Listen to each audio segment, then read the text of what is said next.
रहले आरोही कोयो सरम बिहार के देखला विरोधी अपन अखिया चियार के गेहुआ के पिसला से मैदान भई लोलोटे निया झुका दी कोनो फायदा ना भई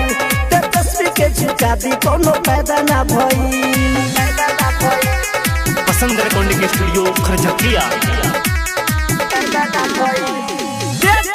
जिंदाबाद जिंदाबाद जिंदाबाद लालू यादव जिंदाबाद जिंदाबाद जिंदाबाद जे बिहार संगे कोइले बाटे खेल हो रेली रेली सबके बनाई दी रेल हो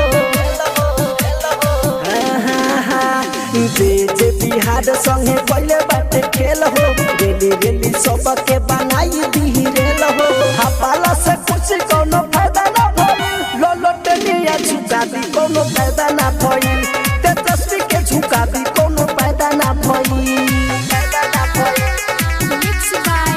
नंदलाल रसिया ललटेन छाप जिंदाबाद जिंदाबाद जिंदाबाद आरजेडी जिंदाबाद जिंदाबाद जिंदाबाद बदली बिहार सबके देत बाड़े सीख हो रानू भोजपुरिया संगे 80-36 हो बदली बिहार सबके देत बाड़े सीख हो रानू भोजपुरिया संगे 80-36 हो सफल ही केहू के कायदा भई लोलोटे निया झुका दी कोनो फायदा ना भई तेजस्वी के झुका दी कोनो फायदा ना भई पसंद रिकॉर्डिंग स्टूडियो खरझकिया।